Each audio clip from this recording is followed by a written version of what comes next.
గజం కేవలం 15,500 రూపాయలతో 150 గజాల భూమి కేవలం 23 లక్షలు మాత్రమే.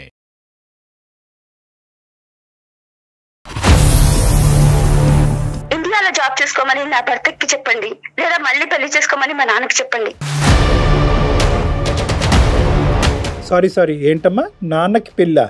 నాన్ననే మళ్ళీ రెండో పెళ్ళంటుంది. నమస్తే ప్రసాద్ గారు. నమస్తే sir. How sir? I'm fine sir, మీరు ఎలా ఉన్నారు? Fine sir. ఇందాక పాపకి మళ్ళీ ఈమెయిల్ పంపించింది అమ్మాయి, మరి మీకు చెప్పి పంపించిందో మీకు చెప్పకుండా పంపించిందో మాకైతే తెలియదు, కానీ మీకెందుకు మెయిల్ చేసిందో నాకు అర్థం కాలేదండి.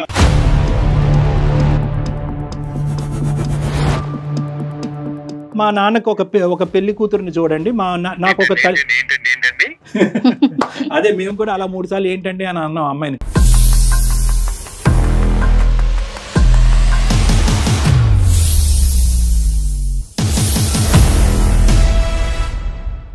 సమర్పిస్తున్న వారు అవిస్ హాస్పిటల్. ఆ అమ్మాయి ఏమంటదంటే, మా నాన్నకి ఒక ఈడు జోడు చూడండి, మా నాన్నకు ఒక పెళ్లి కూతురుని చూడండి, నాకు ఒక ఏంటండి? అదే మేము కూడా అలా 3 సార్లు ఏంటండి అని అన్నాం అమ్మాయిని. ఏమందంటే, మా నాన్నకి మళ్ళీ పెళ్లి చేస్తే, మా నాన్నకు ఒక తోడుని తీసుకొస్తే, మా నాన్నని సేవలు చేసేటటువంటి ఒక స్త్రీని అతని పక్కన నించోబెడితే, అప్పుడు నేను ఆ అబ్బాయి చెప్పినట్టుగా అమెరికా వెళ్ళిపోతానని అంటుంది. Oh my god. చూడండి ఎంత ఉన్నతంగా ఆలోచిస్తున్నారు, ఎంత ముందుకు వెళ్ళి ఆలోచిస్తున్నారో చూడండి. మంచిదే, ఉద్దేశం కాదనట్లేదు, మీరు మాట ఆగిపోయింది మీకు. ఏమంటారు ప్రసాద్ గారు? ఐ నెవర్ ఎక్స్పెక్టెడ్ అండి. ఎందుకంటే మా అమ్మాయి ఇలా మిమ్మల్ని అప్రోచ్ అవుతుంది, ఈ ప్రపోజల్ తీసుకొస్తుందని మాత్రం నేను ఐ నెవర్ ఎక్స్పెక్టెడ్. తను ఎందుకు అలా అనుకుంది అన్నది నాకు అర్థం కాలేదు. తను చెప్పిన దాని ప్రకారం అంటే పిల్లలు వాళ్ళు కొంచెం స్వేచ్ఛగా ఉండాలనుకోవటంలో తప్పు లేదు. వాళ్ళ మధ్యలో మనం పానకంలో పుడకలాగా ఉండటానికి నాకు కొంత ఇబ్బంది. అంటే మా అమ్మాయి ఏదో రావాలి అని చెప్పన్నటువంటి నా మీద ఉన్నటువంటి ప్రేమతోటి తను మీరు కూడా రావాలి నాన్న, ఇక్కడ ఉంటే మీకు ఇబ్బందులు ఉంటుంది కదా, అక్కడ ఉంటే నేను చూసుకుంటాను అని చెప్పని తను కూతురుగా ఆ విధంగా ఆలోచించి నన్ను రమ్మంటాలో తప్పు లేదు. ఓకే. కాకపోతే ఏంటంటే నేను వాళ్ళ మధ్యలో వెళ్ళి వాళ్ళ దాంపత్య జీవితం, వాళ్ళందరూ కొత్తగా పెళ్ళైనటువంటి వాళ్ళు హార్డ్లీ ఎంత అండి, 2 సంవత్సరాలు, 1 సంవత్సరం ఇక్కడ ఉన్నారు, అక్కడికి వెళ్ళి 8 నెలలు అయింది. ఈ పీరియడ్ లో మళ్ళీ నేను వెళ్ళేసి వాళ్ళ మధ్యలో ఉండటం డెఫినెట్ గా వాళ్ళకు ఏదైనా ఇబ్బంది. ఆ విషయాలన్నీ నాకు తెలుసు. చాలా టిపికల్ గా మీరు మాట్లాడుతున్నారు, చాలా టిపికల్ గా మనము మాట్లాడుతున్నాం, కానీ మనకు మీ అమ్మాయి యొక్క ఆలోచన శైలి చాలా ఎటిపికల్. అంటే అదేదో ఇబ్బందికరంగానో బాధాకరంగానో మీ అమ్మాయి మాట్లాడుతుందని అనట్లేదు.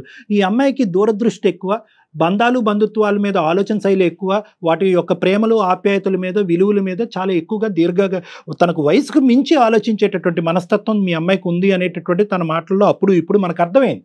సో ఇప్పుడు ఏంటంటే నాకేమనిపిస్తుంది అంటే, ఎక్కడో ఈ అమ్మాయికి మీ సెల్ఫ్ మేనేజ్మెంట్ స్కిల్స్ మీద, అంటే నన్ను నేను చూసుకోగలను, ఎందుకంటే మొన్న ఫోన్ పెట్టేస్తున్నప్పుడు మీరేమన్నారు, ఫోన్ పెట్టేసే ముందు నాన్న కాఫీ చల్లారిపోయింది వేడి చేసి అని అన్నారు.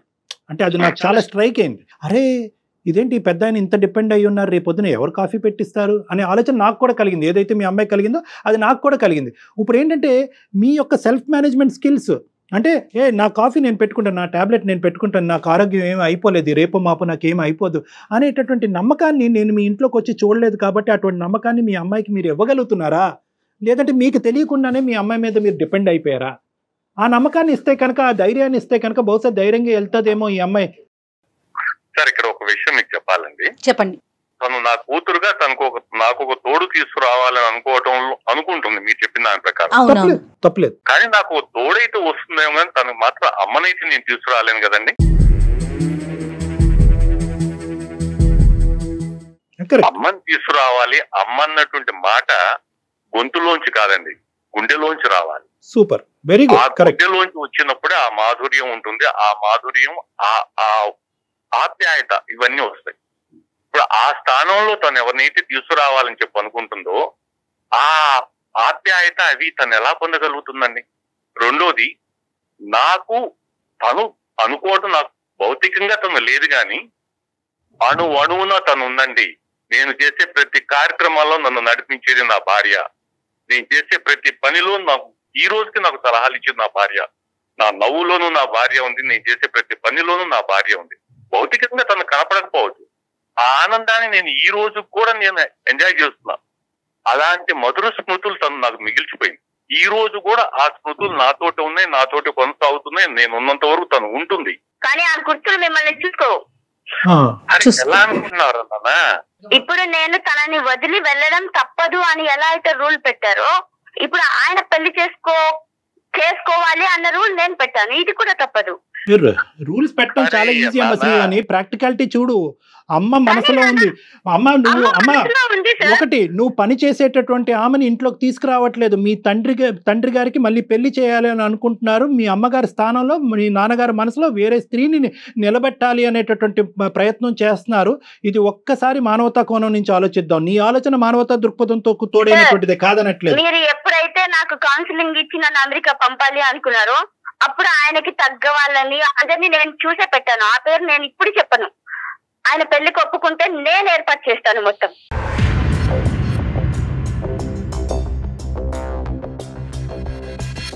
కాదు కళ్యాణ్ గారు, మారుతున్న కాలాన్ని బట్టి మారటంలో తప్పేముంది?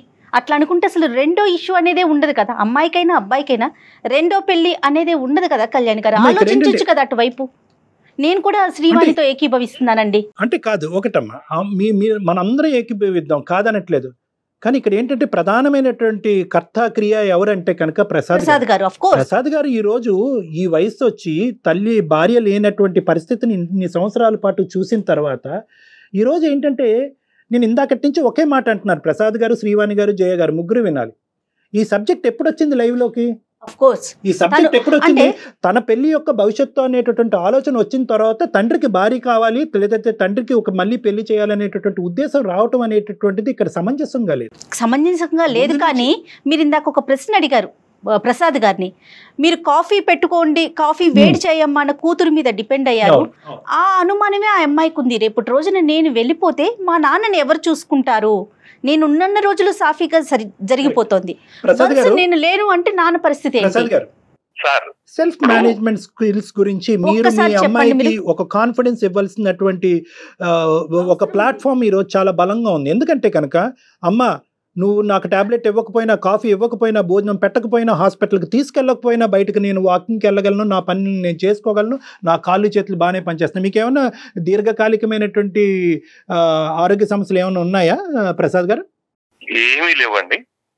భగవంతుడు దయ వల్ల, మా ఆవిడ నాతో ఉన్నటువంటి ఆ సపోర్ట్ వల్ల నాకు ఎలాంటిది లేదు. నేను ఈ రోజు కూడా I'm retired from Indian army, but I'm not tired from the life.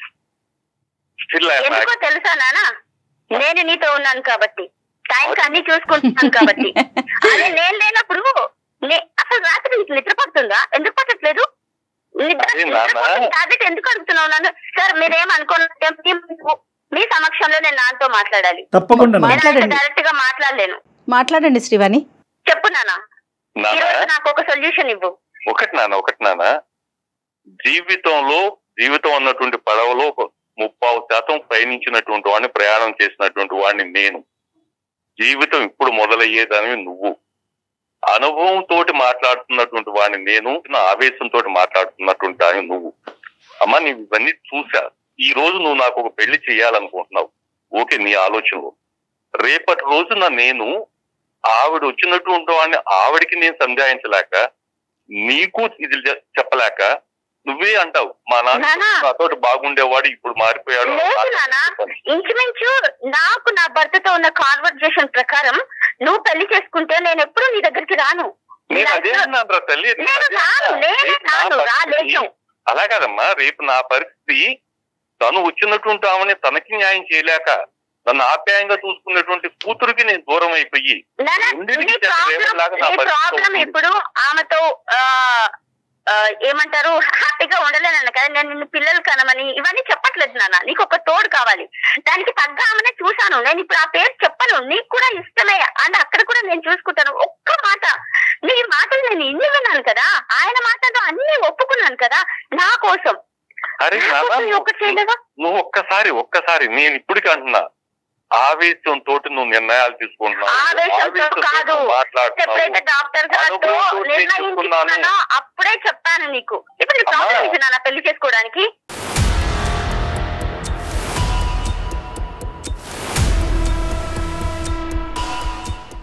నాకు మీ అమ్మ తప్పనిచ్చి నా మనసులో కోరి స్థానం దట్ ఈస్ లేదు. The most important thing. నాకు కూడా మా అమ్మ స్థానాన్ని ఇంకొకరికి ఇవ్వాలని లేదు నాన్న. నేను ఎలా భరించలేను కూడా. అమ్మ స్థానానికి నీకు ఇవ్వడానికి లేదు, నువ్వు ఇంకొకరిని ఎలా తీసుకొస్తున్నావమ్మా?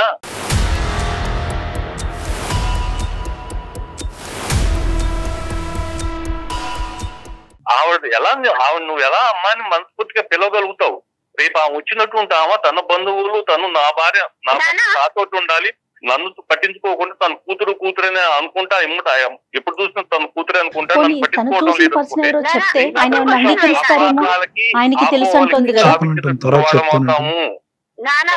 సాగిపోయేటువంటి జీవితాన్ని మనంతా మనమే చేతుల్లో పాటు చేసుకున్నటువంటి వాళ్ళం అవుతాము.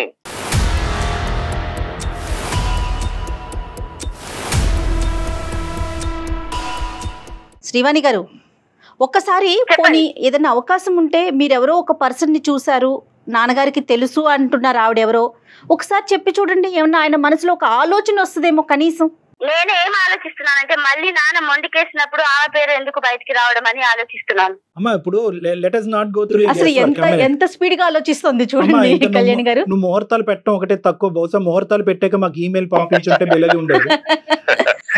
అదే సార్, అది జరిగిన పెళ్లి జరిగిన మరుసటి రోజు నా ఫ్లైట్ కూడా బుక్ అవుతుంది. కాదు శ్రీవాణి, ఒక్క నిమిషం నేను ప్రసాద్ గారు కూడా అట్లానే అంతే కంప్యూటర్ లాగా ఫాస్ట్ ఉంటున్నాయి. తర్వాత జరగబోయేటువంటి అనర్థాలు జరగవు నాన్న, నీ వయసుకి తగ్గ వాళ్ళనే ఇస్తాను, ప్లీజ్ నన్ను నమ్ము. అలా కాదమ్మా, నువ్వు ఎలా అర్థం చేసుకుంటావు నాకు ఇప్పటికీ అర్థం కావట్లా. నువ్వు అమ్మ ఉండడం కాదు అక్కడ, నువ్వు సమాజానికి భయపడుతున్నావు. నాకు అమ్మ చనిపోయినప్పుడు సమాజం ఏం చేయలేదు నాన్న, మా నాన్న నన్ను పెంచాడు. శ్రీవాణి ఒక్క నిమిషం అమ్మా, ఒకే ఒక పాయింట్, మనం ఎక్కడో చోట ఒక కొలిక్కి రావాలి, ఒక కంక్లూజన్కి రావాలి. ఇక్కడ నీ భర్త నచ్చక ఇక్కడ ఉంటానంటున్నావా, నాన్నని వదలలేక వెళ్ళనంటున్నావా? నా భర్త అంటే నాకు చాలా ఇష్టం సార్.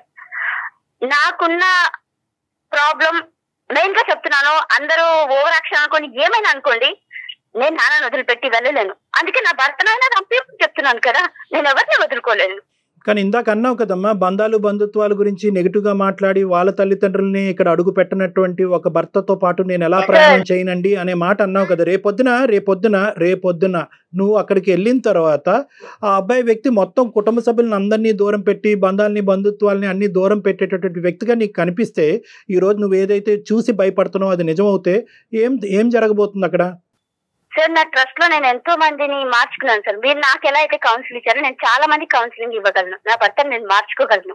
10 సంవత్సరాలు కావచ్చు, నేను మార్చుకుంటాను. కాకపోతే అప్పుడెప్పుడో మార్పు కోసం నేను ఇప్పుడు నాన్న వదిలేసి వెళ్ళలేను. ఈయన నాకు ఒక భరోసా ఇవ్వమనండి, తన తోడు ఒకరు ఉన్నారు చూసుకుంటానండి, నేను నా భర్తను మార్చుకొని ఇండియాకి తెచ్చుకునే గట్స్ నాకున్నాయి. ఇదేంటంటే కొద్దిగా సీరియస్ గా మాట్లాడుకోవాల్సినటువంటి ఇష్యూస్ ఇవి. మనం ఏంటంటే మీ అమ్మాయి ఎంత ప్రాక్టికల్గా ఉద్దేశం అయితే కరెక్టే, కానీ ఇందాకటి నుంచి నేను పదే చెప్తున్నాను కదా, ఆ అమ్మాయి ప్రాక్టికల్గా ఈ సిచ్యువేషన్ని చూడలేకపోతుంది. మీ మనసులో ఉన్న స్థానాన్ని వేరే వాళ్ళతో నింపాలని అనుకుంటుంది ఆ అమ్మాయి. మీరిద్దరు తర్వాత ఎలా కలిసి ప్రయాణం చేస్తారు, మీరిద్దరూ కలిపి ఆ అమ్మాయికి మీ ఆడపిల్లకి ఎలా చూసుకుంటారు, ఆడవాళ్ళిద్దరు బంధుత్వం ఎలా ఉంటుంది, తల్లి కూతురులా ఉంటారా లేదంటే ఇంకో విధంగా ఉంటుందా అని మీరు చెప్పినటువంటి ఎగ్జాంపుల్స్, నేను చెప్పినటువంటి ఎగ్జాంపుల్స్లో లాంగిట్యూడినల్గా ఆ అమ్మాయి చూడలేకపోతుంది. ఇప్పుడు ఈ ball is in your court, బంతి మీ కోర్ట్ లో ఉంది. ఎందుకు బంతి మీ కోర్టులో ఉందంటే కనుక మీ అమ్మాయి చెప్పిన ఇంకో ఆప్షన్ ఏంటంటే అతన్ని ఇక్కడికి వెనక్కి తిరిగి తీసుకురావాలి అని. కానీ అతని ఆలోచన శైలి, అతని వ్యక్తిత్వం, అతని ఉద్దేశం చూస్తే కనుక ఇక్కడ ఈ భూమి మీద మళ్ళీ ఈ దేశంలో మళ్ళీ అడుగు పెట్టేటటువంటి వ్యక్తిత్వంలో నాకు కనిపించట్లేదు. సో ఓన్లీ మనకు ఉండేటటువంటిది ఒక ఆప్షనే. అయినా కానీ మీ అమ్మాయి మాట్లాడమంటుంది కాబట్టి మేము ఓవర్సీస్ మాట్లాడతాం, నో ప్రాబ్లం, నేను మాట్లాడతాను, ఆ అబ్బాయి ఉద్దేశం ఏంటి అనేది తెలుసుకుంటాను.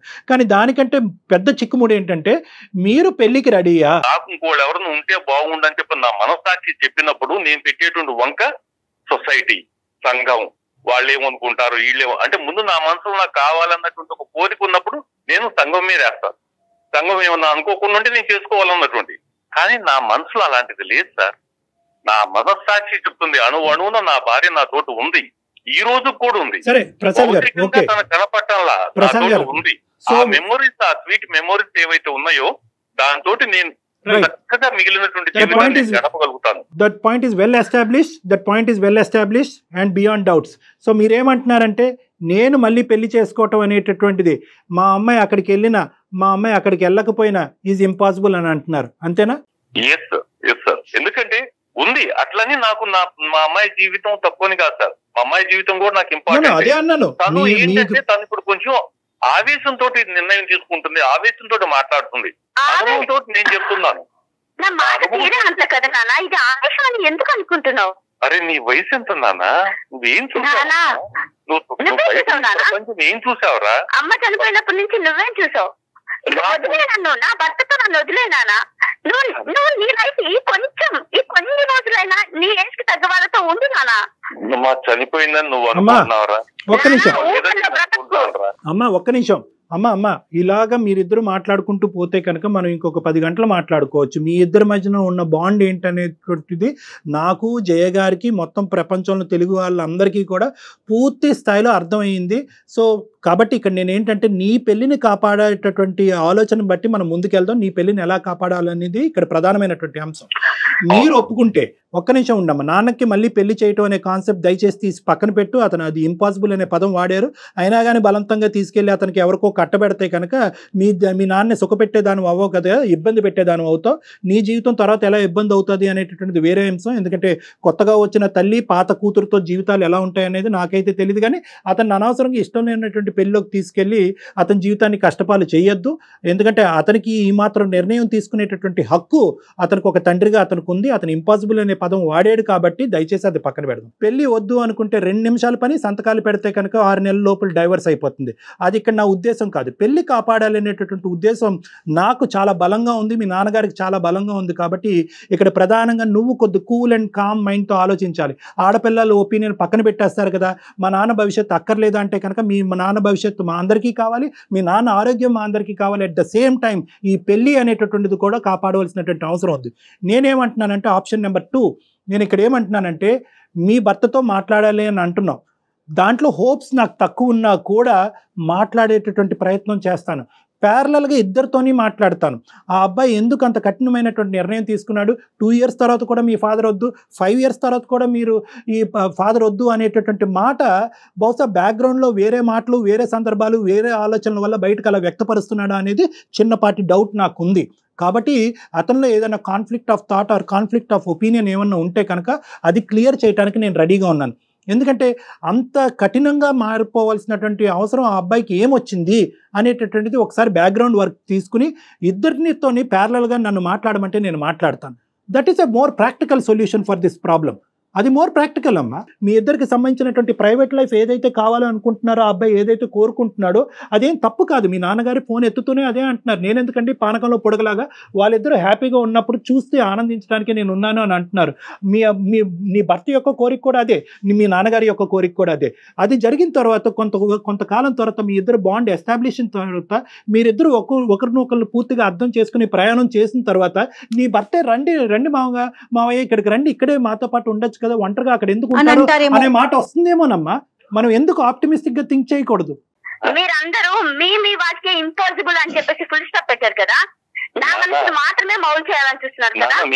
నేను కూడా దీనికి కంక్లూజన్ వచ్చే వరకు అమెరికా పోవడం ఇంపాసిబుల్. ఒక్క మాట వినరా, అసలు దానికి దీనికి సంబంధం ఉంది? అరే నాన్న, టాక్ లో అసలు రేషనాలిటీ చెప్తున్నా నాన్న, ఒక్క మాట నా మాట. ఇప్పుడు నేను ఇంకొకరి జీవితాలతో ఇంకొకరితో ఆడుకునే వయసు కాదు. ఆ మెమరీస్ ని నేను బయటికి రాలేను. అమ్మ నేను ఇక్కడ ఒక ఆప్షన్ ఇచ్చానమ్మా, చాలా లెజిబుల్ అండ్ రేషనల్ ఆప్షన్ ఒకటి ఇచ్చాను. ఏదైతే కనుక ఫస్ట్ ఫోన్ కాల్లో మాట్లాడుకున్నామో దాన్నే మాడిఫై చేసి ఈరోజు మళ్ళీ చెప్తున్నాను. ఫస్ట్ ఫోన్ కాల్లో ఏమని చెప్పాను, అమ్మ పెళ్ళంటే ఇంపార్టెంట్ అమ్మా, బంగారు తల్లి నువ్వు అక్కడికి వెళ్ళమ్మా, అన్ని సర్దుబాటు అని అన్నాను. ఇప్పుడు సెకండ్ ఏంటంటే దానికి దూరంగా ఇంకో ఆప్షన్ ఇవ్వట్లేదు. ఇప్పుడు ఏంటంటే కనుక కంప్లీట్గా నీ భర్త గురించి ఇంకో రిఫ్లెక్షన్ ఇచ్చావు కాబట్టి అతను ఎందుకు అలా ఆలోచిస్తున్నాడు అనేది కనుక్కుని అతనికి కూడా కౌన్సిలింగ్ ఇచ్చేటటువంటి విధంగా, అతనికి కూడా అర్థమై చెప్పేటటువంటి విధంగా, నీ మనసులో అసలు ఏ భావం ఉంది అనేటటువంటిది అతనికి అర్థం చేసుకునేటటువంటి విధంగా నేను డైరెక్ట్గా ఇద్దరితోని కాన్ఫరెన్స్ కాల్లో మాట్లాడతానని అన్నాను. ఆ ఆప్షన్ కంప్లీట్గా డిలీట్ చేసేసి మా నాన్న పెళ్లి చేసుకోవాలి అనేటటువంటి సెకండ్ ఆప్షన్ దగ్గర నువ్వు ఎందుకు కూర్చుంటున్నావు? ఎందుకు ఆ పెద్ద ఆయన్ని ఈ రోజు ఇప్పుడు ఈ వయసులో ఇబ్బంది పెట్టడం? అదే ఆయన ఇష్టపూర్వకంగా ఉంటే సంతోషం, ఆయనకి ఇష్టం లేనప్పుడు ఇది బలవంతం చేస్తున్నట్లు అనిపిస్తుందేమో. చూడండి వాణి, నీ పెళ్లి మీ నాన్నకు ఒక తోడు కావాలి అంటే కనుక ఇంట్లో పనులు చేయడానికి ఇలాంటి అవసరాలకు తోడు కావాలంటే వంట మనిషిని పెట్టుకుందాం, పని మనిషిని పెట్టుకుందాం. కానీ ఏంటంటే ఇలాంటి ప్రాక్టికల్ ఆస్పెక్ట్స్లో, ఇలాంటి రోజువారీ కార్యక్రమాల్లో మా నాన్నకి ఎవరో తోడు ఉండాలి, మా నాన్న పనులు వాళ్ళు చేసుకోలేరు అంటే కనుక ఒక 6 నెలల పాటు నువ్వే ఇక్కడ ఉండి ఆ ఇంట్లో ఉండేటటువంటి వాళ్ళందరికీ ట్రైనింగ్ ఇచ్చి నీకు ఒక నమ్మకం వచ్చిన తర్వాత కావాలంటే వెనక్కి వెళ్ళు. ఇవన్నీ ఉన్నాయి. కానీ ఈరోజు బలవంతంగా తీసుకొచ్చి ఒక ఆడపిల్లని తీసుకొచ్చి మీ నాన్నకి కట్టబెడితే కనుక అతను ఖచ్చితంగా హ్యాపీగా ఉంటాడు అనేటటువంటి గ్యారంటీ నీకుందా? నాకుంది సార్, ఐ ప్రామిస్. నీకుంది, అదే ప్రాబ్లం మీ నాన్నగారికి లేదు. ఎవరైతే ఇక్కడ కీలకమైనటువంటి వ్యక్తో, ఎవరైతే పెళ్లి చేసుకోవాలని నువ్వు చేసుకోవాలని అనుకుంటున్నావు ఆ వ్యక్తికి 0.5% నమ్మకం లేదు. అతను కడుపును పుట్టినటువంటి నీకు మాత్రం నా నాన్నకి పెళ్లి చేస్తే కనుక 110% హ్యాపీగా ఉంటాడని అంటున్నావు. ప్రసాద్ గారు, ఇందాక ఒక ఆప్షన్ చెప్పాను ఏంటంటే కనుక వీళ్ళిద్దరు భార్యాభర్తలని ఇద్దరిని నేను కాన్ఫరెన్స్ లో కూర్చోపెట్టుకుని మాట్లాడతాను. ఇది ఆప్షన్ 1. ఆప్షన్ 2 ఏంటంటే కనుక ఒక్కసారి మీరు మీ అల్లుడు గారితో కూడా ఒకసారి మాట్లాడండి. నా అభిప్రాయం, నా ఉద్దేశం, నా ఆలోచన నేను చెప్తున్నాను. ఒక్కసారి మీ అల్లుడు గారితో మాట్లాడి అసలు ఇక్కడ జరిగేటటువంటి సంఘర్షణ మీ మాటల్లో మీరు అతనికి చెప్పడానికి ట్రై చేయండి. మీ ఇద్దరి యొక్క బాండ్ ఇంప్రూవ్ చేసుకోవడానికి ట్రై చేయండి. మీ అల్లుడు గారికి మీకు మధ్యన ఒక ఫ్రెండ్షిప్, ఒక బాండ్ ఏర్పడితే కనుక 90% of this problem is resolved. ఎందుకంటే ఇప్పటి వరకు ఈ మొత్తం ఈ 2.5 years ఆ 2 years ప్రయాణంలో మీ ఇద్దరు ఎంతవరకు మాట్లాడుకున్నారో నాకే తెలీదు. ఎందుకంటే ఈ భార్యాభర్తలే అంతంత మాత్రం మాట్లాడుకున్నారు. ఇది ఆప్షన్ నెంబర్ 2. ఆప్షన్ నెంబర్ 3 ఏంటంటే ఇది మీకు నాకు చాలా రేర్ అండ్ డిఫికల్ట్ అండ్ అన్ప్రాక్టికల్ జరిగేటటువంటి ఆప్షన్ లాగా అనిపించకపోయినా కూడా ఇక్కడ జయ గారు, అటువైపు ఏంటంటే మీ కూతురు గారు ఇద్దరు కూడా పట్టుబట్టారు. కాబట్టి ఒక పెద్ద మనసు చేసుకుని ఒక ఆలోచనతో ఏమో, ఎందుకంటే ఇందులో కూడా ఏమన్నా ఒక సొల్యూషన్ ఉందేమో, మీ జీవితానికి కనిపించేటటువంటి ఒక సొల్యూషన్ రానున్న రోజుల్లో కనిపించకపోతుందేమో, దాని ద్వారా సెకండరీగా, ప్రైమరీగా కాదు, ప్రైమరీగా ఏంటంటే నా కూతురు పెళ్లి కాపాడటం గురించి నేను పెళ్లి చేసుకోవాలా అనే కాన్సెప్ట్ అనుకుంటే కనుక ఎక్కడ గొంగలు అక్కడే ఉంటుంది. అలా కాదు, ఇదేమన్నా ఒక మీ జీవితానికి ఇంకో కొత్త నిర్వచనం ఏమో, ఒక కొత్త మీనింగ్ ఏమో, ఒక కొత్త అనుభవం ఏమో. కాబట్టి నేనేమంటానంటే ఒక్కసారి మీ అమ్మాయిని మీ చుట్టుపక్కల ఉండేటటువంటి మీకు కావలసినటువంటి పెద్దవాళ్ళతో పాటు కూర్చుని ఇలా నాకు ఈ ఉద్దేశం ఉంది, మీ అందరికీ ఈ ఉద్దేశం ఉందా, నాన్నకి మళ్ళీ పెళ్లి చేయాలి అని అనుకుంటున్నాను, ఇది మీరు ఏకీభవిస్తారా లేదంటే నా ఆలోచనని తప్పుపడతారా అనేటటువంటిది మీ కుటుంబరీత్యా మీరు ఒక ఆలోచన చేసి ఒక ప్రయత్నం చేయండి. ఈ 3 ఆప్షన్స్తో అయితే మాత్రం నేను ఇది ఇక్కడ కంక్లూడ్ చేయాలనుకుంటున్నాను. తప్పకుండా డాక్టర్ గారు, నేను ఆమె గురించి నేను మీ ముందు చెప్పలేదు కాబట్టి నాన్నకు అర్థమైండదు. దాని గురించి మొత్తం ఎక్స్ప్లెయిన్ చేసి మా నాన్న నేను బుజ్జగించుకొని నేను ఒప్పించుకుంటాను. ఆయన లైఫ్ లో కూడా, నా లైఫ్ లో ఎలా అయితే వెలుగులు నింపాలని ఆయన అనుకుంటున్నారో ఆయన లైఫ్ లో కూడా హ్యాపీనెస్ ఉండాలని నేను అనుకుంటున్నాను. 1, 2 అనేటటువంటిది ప్రైమరీ ఆప్షన్స్. నాన్నకి మళ్ళీ పెళ్లి చేయాలి అనేది థర్డ్ ఆప్షన్. అది అవకాశం ఉంటే, ఆలోచన ఉంటే, కుటుంబ సభ్యుల యొక్క సపోర్ట్ ఉంటే, నాన్నకి మనసులో ఆ భావం కలిగితే, అమ్మని ఆ మనసులోంచి కాస్త పక్కన పెట్టి ఆవిడ్ని స్థానంలోకి తెచ్చుకోవాలని ఉద్దేశం ఉంటే, దానికి 10 లక్షల కండిషన్స్ ఉంటాయమ్మా. అది అంత ఈజీ కాదు. వయస్సు, అనుభవం ఉన్నవాడిని నేను చెప్తున్నాను, అదంత కాదు. కానీ మీరు కోరుకుంటున్నారు కాబట్టి ఇది పెద్దల సమక్షంలో పెట్టండి, కుటుంబ సమక్షంలో పెట్టండి. ఇది కుటుంబానికి సంబంధించిన నిర్ణయము. 2 కౌన్సిలర్లు, ఒక అమ్మాయి, ఒక తండ్రి మాట్లాడుకునేది కాదు. ఇది కొద్దిగా డిఫికల్ట్ సిచ్యువేషన్. కాబట్టి నాకు కావాల్సింది ఏంటంటే ఒకే ఒక మాటతో నేను కంక్లూడ్ చేస్తాను. ఆప్షన్ 1 అండ్ ఆప్షన్ 2 మీద టోటల్గా ఫోకస్ పెట్టండి. థర్డ్ ఆప్షన్ ప్రాక్టికాలిటీ బట్టి ఆలోచిద్దాం. రైట్ అమ్మా? Okay sir. Thank you very much sir. Thank you so much Prasad గారు అండి, శ్రీవాణి. థ్యాంక్ యూ అండి, నమస్తే. ఆల్ ద బెస్ట్ అమ్మా. థ్యాంక్ యూ, నమస్తే. సమర్పిస్తున్నవారు అవిస్ హాస్పిటల్.